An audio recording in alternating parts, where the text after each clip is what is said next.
Are you looking for an actually good sandwich bread, like something that you would get at the store but that you're making at home? I have tried all the recipes and I'm here to tell you that I have found the best one. You're going to start by activating a packet of yeast in 2 cups of warm water with half a cup of sugar or honey. Once your yeast is active and bubbly, you're going to mix in a 1/4 cup of melted butter, 1 tablespoon of salt, and gradually, very gradually, mix in 6 cups of flour.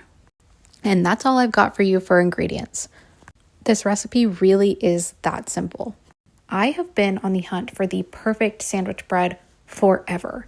Even if I could get a flavor that I liked, I haven't been able to nail down the texture. Even if the flavor was good, it would be crumbly or it would be dense. This one is exactly like the bread that you would get at the store that you can use for sandwiches, for patty melts, whatever you want. You can make toast with it and it holds up perfectly, and it's not too dense, it's not too crumbly, it's the exact right texture. This is from a food blog called Lion's Bread. Please go show her some love to this recipe if you try it. It is so good, and honestly, the only one that I have found that is exactly what I've been looking for.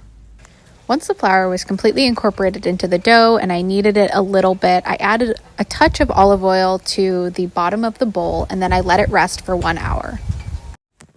Once that hour was up, I turned it out onto a floured surface and I divided it into 2 loaves. Then we're going to start shaping.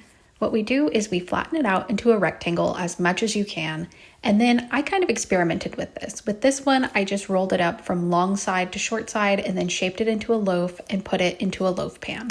I was really trying to see if there was any difference in the shaping, if that affects the outcome of the bread, and it turns out with these loaves, it didn't. If you roll it long ways like I just did, or if you roll it from the short side up, it doesn't really make any difference. I'll show you how to do it for the short side. I found that one to be just a little bit easier to do, so moving forward, that's probably the way that I'll do it. For this one, I've got it flattened out into my rectangle, and then I'm rolling it up from the short side.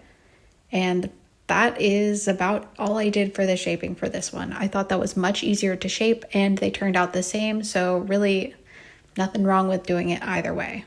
Once they're shaped, we're going to let them rise for another 45 minutes, and that's what they look like when they're ready to go into the oven at 375 for 30 minutes, turning the loaf pan after 15 minutes. These turned out so good. I am so proud of them, and I will absolutely be making this again.